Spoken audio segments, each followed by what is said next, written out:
नमस्कार दोस्तों, आप पढ़ रहे हैं कक्षा 10वीं एनसीईआरटी गणित। आज हम पढ़ेंगे प्रश्नावली 4.2 के प्रश्न क्रमांक 1 के इन पांचों सवालों को तो ध्यान से समझना।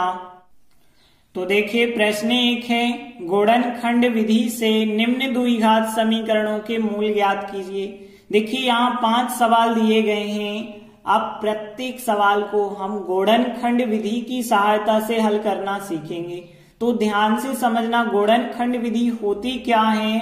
हम यहाँ पे 1, 2, 3 जब भी 3 पद देखते हैं तो बीच के पद को 2 भागों में तोड़ते हैं और फिर गुणनखंड ज्ञात करते हैं। तो वही विधि हमें यहाँ भी इस्तेमाल करनी है।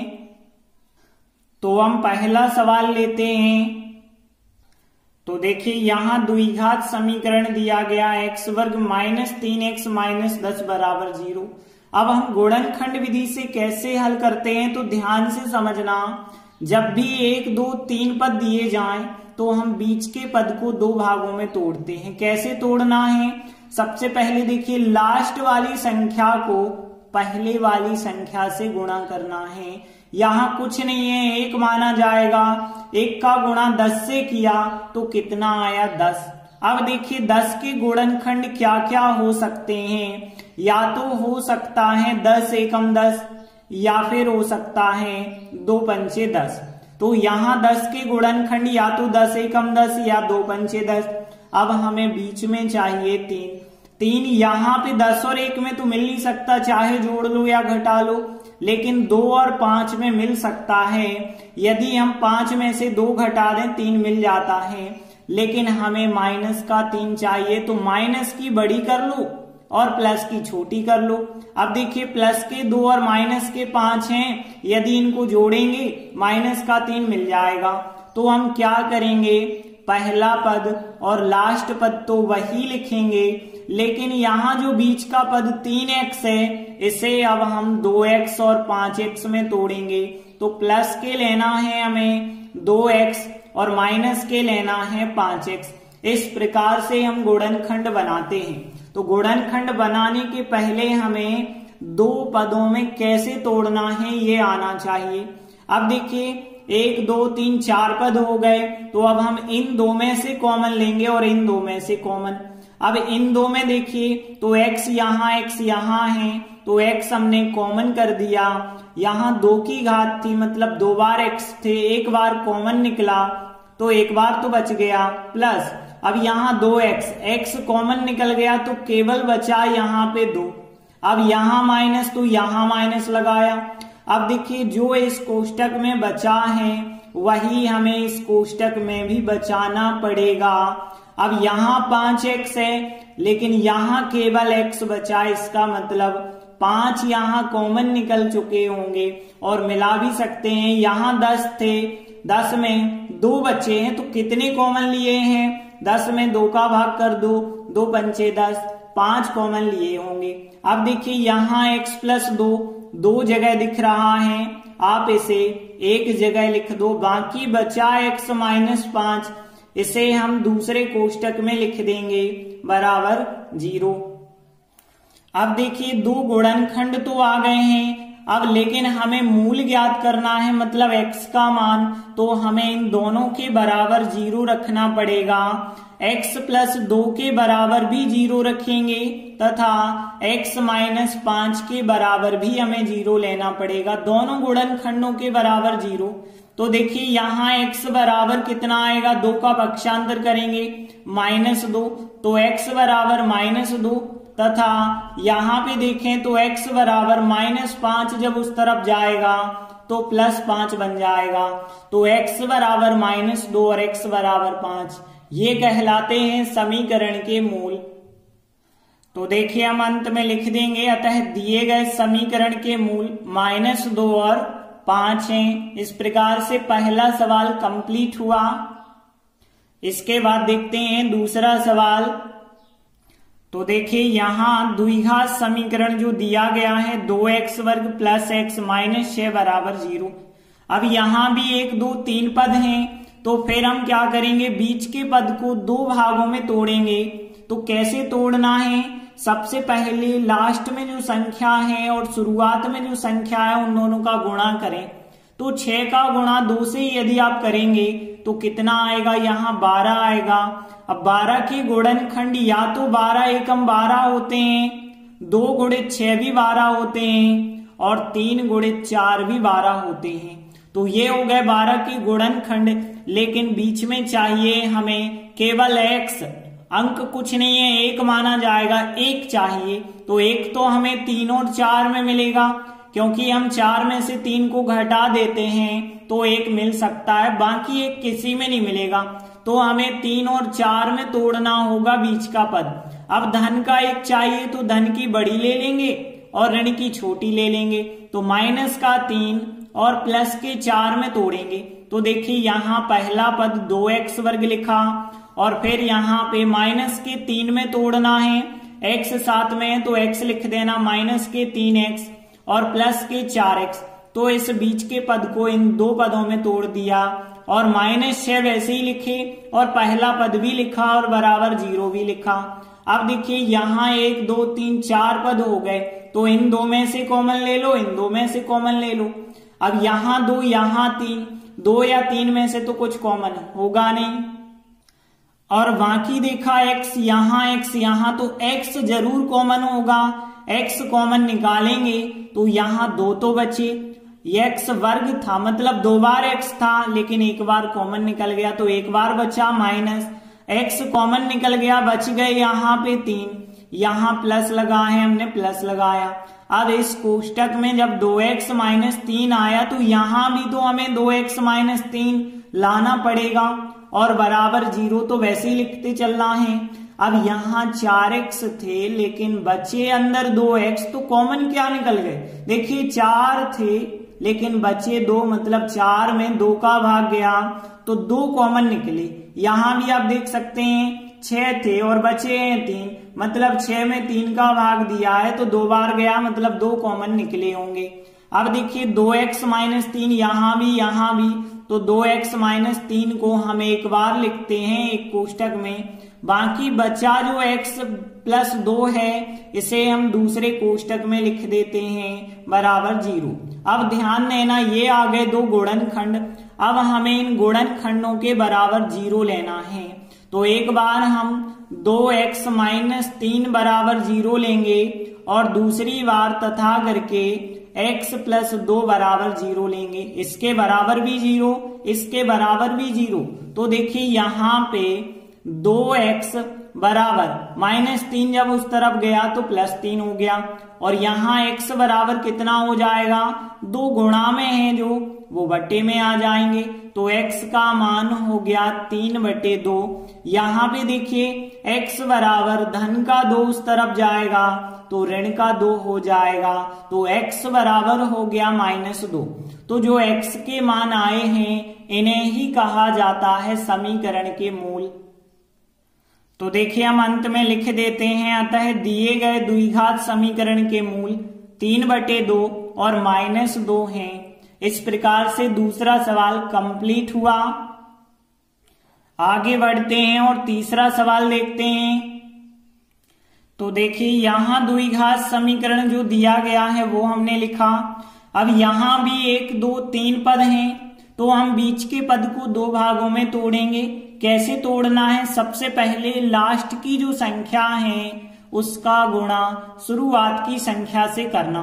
तो देखिए यहाँ पे हम 5 करनी 2 का गुणा करनी 2 से करेंगे। आपको पता है करनी 2 और करनी 2 का गुणा 2 हो जाता है, बाहर निकल आते हैं करनी से, और 5 और हैं तो 5 दूनी 10 हो गए। अब हमें 10 के गुणनखंड पता करने हैं क्या होते हैं, तो 10 के गुणनखंड या तो 10 एकम 10 होता है या फिर 5 दूनी 10 होता है। अब देखिए यहाँ पे हमें बीच में चाहिए 7, तो 5 और 2 लेने पड़ेंगे ना, क्योंकि 10 और 1 में तो 7 मिलेंगे नहीं। अब धन के 7 चाहिए तो धन के 5 ले लेना और धन के 2 ले लेना, तो धन के 7 मिल जाएंगे। तो देखिए हम क्या करेंगे, करनी 2x वर्ग तो लिखेंगे, इस 7x की जगह 5 और 2 लिखना पड़ेगा और x साथ में लगा के तो 5x + 2x लिखेंगे।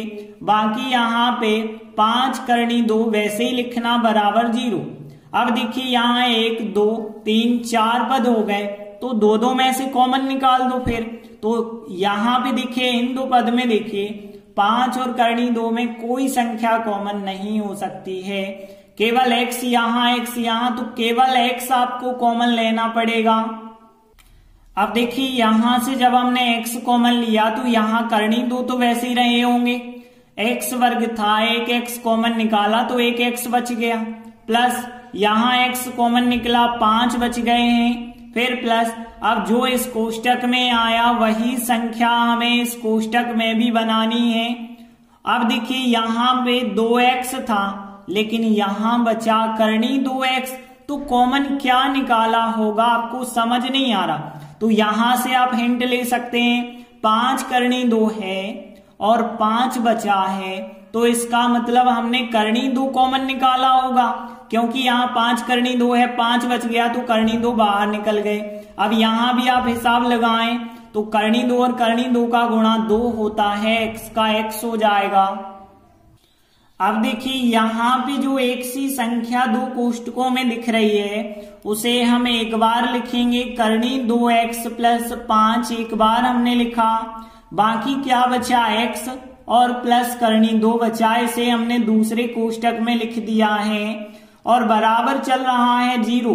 अब ध्यान देना हमें x का मान ज्ञात करना है, मतलब मूल ज्ञात करना है, तो इन गुणनखंडों के बराबर 0 लेना पड़ेगा। तो देखिए हम इसके बराबर भी 0 लेंगे और इसके बराबर भी 0 लेंगे। अब यहां से x का मान निकालेंगे तो देखिए करनी 2x बराबर 5 इस तरफ ले गए तो माइनस के हो गए, और x बराबर यदि हम देखें तो -5 करनी 2 आ गए बटे में, तो -5 बटे करनी 2 आ गया x का मान। यहां देखें तो x बराबर करनी 2 उस तरफ ले गए तो माइनस के करनी 2 आ गए, तो x का मान एक ये हो गया और एक x का मान ये हो गया। तो देखिए दोनों जो मान निकाल लिए हमने यही कहलाते हैं समीकरण के मूल। तो देखिए हम अंत में लिख देते हैं, अतः दिए गए द्विघात समीकरण के मूल -5 बटे करनी 2 और माइनस करनी 2 हैं। इस प्रकार से तीसरा सवाल कंप्लीट हुआ। इसके बाद अगला चौथा सवाल लेते हैं। तो देखिए यहाँ द्विघात समीकरण है 2x वर्ग माइनस x प्लस 1 बटे 8 बराबर 0। अब देखिए यहाँ पे 1 2 3 पद तो हैं, गुणनखंड तो निकालने हैं, लेकिन प्रॉब्लम है कि बटे में 8 है, तो हम बटे वाले 8 को अलग करना चाहते हैं। तो कैसे अलग करते हैं, यदि कोई संख्या बटे में हो तो उस बटे वाली संख्या का गुणा हर एक पद से कर देंगे, मतलब पूरे समीकरण में कर देंगे। तो देखिए हम 8 का गुणा पूरे समीकरण में करेंगे तो यहाँ 8 का गुणा 2x वर्ग से होगा, तो 8 दूनी 16x वर्ग, फिर 8 का गुणा x के साथ करेंगे तो 8x। अब देखिए 1/8 में जब आप 8 से गुणा करेंगे तो 8 8 कट जाएंगे, प्लस 1 आएगा बराबर 0 में करेंगे तो 0 ही रहेगा। अब देखिए बटे वाली संख्या तो हट गई, अब गुणनखंड आराम से आप तोड़ सकते हैं। तो देखिए हमने 1 का गुणा 16 से किया तो कितना आएगा 16, 16 के गुणनखंड, वैसे 16 एकम 16 भी होते हैं और 2 गुणे 8 भी होते हैं 16, और 4 गुणे 4 भी होते हैं 16। अब इनमें से कौन से लेंगे, तो देखिए हमें बीच में 8 चाहिए, 8 तो 4 और 4 में मिलेंगे ना, माइनस के 8 चाहिए तो -4 और -4 लेंगे तो गुणा करने पे 16 भी हो जाएगा और -4 -8 भी हो जाएंगे। तो देखिए हम 16x वर्ग तो बिल्कुल वही लिखेंगे, इस 8x की जगह 4x और 4x, क्योंकि 2 भागों में तोड़ रहे हैं तो -4 और -4x लिखेंगे और फिर प्लस का 1 बराबर 0। अब ध्यान देना यहाँ पे 1 2 3 4 पद हो गए तो 2 पद में से कॉमन लेना होगा, तो 16x वर्ग और 4x में से आप कॉमन लेंगे तो देखिए यहाँ 4 यहाँ 16, 4 का भाग 16 में भी तो जाता है, मतलब यहाँ पे 4 और 16 दोनों में 4 का भाग जाता है तो 4 कॉमन, x यहाँ तो x भी कॉमन। अब देखिए 16 में से 4 कॉमन निकाल लिए गए, मतलब 16 में 4 का भाग दिया, 4 बार गया होगा। x वर्ग था, एक x कॉमन निकला तो एक x बच गया होगा, माइनस 4 भी कॉमन निकल गए, x भी कॉमन निकल गए, यहाँ कुछ नहीं बचा। जहां कुछ नहीं बचता वहां 1 माना जाता है। फिर माइनस यहाँ है तो माइनस यहाँ लगाया। अब देखिए यहाँ 4x माइनस 1 आया, तो दूसरे कोष्टक में भी हमें 4x माइनस 1 ही रखना पड़ेगा, 0 का 0। अब यहाँ 4x है और 4x ही अंदर है, मतलब यहाँ कुछ कॉमन नहीं निकला। यहाँ 1 है, यहाँ भी 1 है, कुछ कॉमन नहीं निकला, तो यहाँ पे कुछ नहीं की जगह 1 माना जाएगा। तो देखिए अब एक गुणनखंड 4x माइनस 1 जो दोनों कोष्टकों में दिख रहा है उसे हम लिख देंगे। बाकी बचा क्या है, 4x और फिर माइनस 1 बचा है, तो यहाँ 4x माइनस 1 2 बार गुणनखंड निकलेंगे बराबर 0। अब देखिए हमें निकालना है समीकरण के मूल, तो इसके लिए हमें इन गुणनखंडों के बराबर 0 लेना पड़ेगा। तो देखिए हमने 4x माइनस 1 बराबर 0, फिर 4x माइनस 1 बराबर 0 लिखा। हमने 2 बार एक ही चीज लिखी है, आप चाहें तो एक बार लिखें तो भी चल जाएगा। अब देखिए यहां से x का मान निकालेंगे तो 4x बराबर ऋण का 1 हो जाएगा, धन का 1, और x बराबर यहाँ पे 1 और 4 आ जाएंगे बटे में, तो 1/4। यहां भी आप निकालेंगे तो 4x बराबर 1 और x बराबर 1/4 हो जाएगा। तो x का मान जो आया है यही मान कहलाते हैं समीकरण के मूल। तो देखिए हम लिख देंगे अंत में, अतः दिए गए द्विघात समीकरण के मूल 1/4 और 1/4 हैं। इस प्रकार से चौथा सवाल कंप्लीट हुआ। अगला 5वां सवाल लेते हैं। तो देखिए यहां द्विघात समीकरण क्या दिया है, 100x वर्ग माइनस 20 प्लस का 1 बराबर 0। अब ध्यान देना यहाँ पे कोई बटे में संख्या तो है नहीं, तो कोई प्रॉब्लम नहीं है। यहाँ 1 2 3 पद है, हम बीच के पद को 2 भागों में तोड़ेंगे। तो 1 का गुणा सबसे पहले हमने 100 से किया, कितना आएगा, 100 आएगा। अब हमें इस 100 के गुणनखंड ऐसे लेना है कि 20 आ जाना चाहिए। तो यहाँ पे देखिए हो सकता है आप यहाँ पे 10 गुणित 10 लें तो आ जाएंगे, और कोई ऐसी संख्या नहीं, वैसे होते तो और भी गुणनखंड होंगे, जैसे 100 एकम 100, 50 दूनी 100, लेकिन हमें 20 से मतलब है तो 10 और 10 में आएंगे। लेकिन माइनस 20 मतलब दोनों माइनस माइनस के लेना होंगे, तो फिर हम क्या करेंगे, 100x वर्ग लिखेंगे और इस 20 की जगह माइनस का 10x और फिर माइनस का 10x लिखेंगे, प्लस का 1 बराबर 0। अब देखिए यहाँ 1 2 3 4 पद हो गए, इन 2 में से कॉमन और इन 2 में से कॉमन करेंगे। यहाँ 100 है, यहाँ 10 है, देखिए 10 का भाग इसमें भी जाता है, 10 का भाग 10 में भी चला जाएगा, तो 10 कॉमन लेना पड़ेगा। x यहाँ, तो यहाँ x भी कॉमन हो जाएगा, तो 10x हो गए कॉमन। 100 थे और 10 कॉमन निकल गए, मतलब 100 में 10 का भाग गया, 10 बार गया होगा, 10 दाम 100। x वर्ग था लेकिन एक x कॉमन निकला तो एक x बच गया माइनस। अब देखिए यहाँ 10 भी कॉमन, x भी कॉमन, यहाँ कुछ नहीं बचा मतलब 1, फिर माइनस चिन्ह हमने लगाया। अब जो यहाँ कोष्टक में आया वही यहाँ पे भी हमें रखना है, 10x माइनस 1 बराबर 0 का 0। अब यहाँ 10x थे, 10x ही अंदर बचे हैं, तो कॉमन कुछ नहीं निकलेगा। यहाँ 1 था, 1 ही बचा है, कॉमन कुछ नहीं निकला तो 1 माना जाएगा। अब देखिए यहाँ जो 2 कोष्टकों में एक साथ दिख रहा है उसे हम एक बार लिख देते हैं 10x माइनस 1, और फिर बचा हुआ 10x है और फिर माइनस 1 बचा है, तो 10x माइनस 1। तो यहाँ दोनों गुणनखंड 1 से बन गए। अब देखिए हम क्या करते हैं, इनके बराबर 0 लेते हैं। तो देखिए हमने इसके बराबर 0 और इसके बराबर 0 लिखा। देखिए यहाँ दोनों एक ही गुणनखंड है, तो चाहे आप एक ही बार 0 ले लें, 2 बार ना लें तो भी सही है।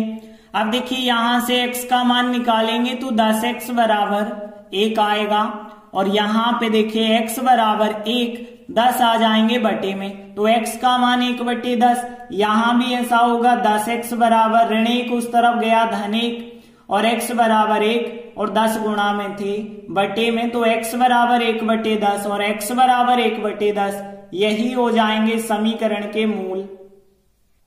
और देखिए हम अंत में लिख देते हैं, अतः दिए गए द्विघात समीकरण के मूल 1/10 और 1/10 हैं। इस प्रकार से 5वां सवाल भी कंप्लीट हुआ। इसी के साथ प्रश्न 1 के 5 सवाल कंप्लीट हुए। धन्यवाद।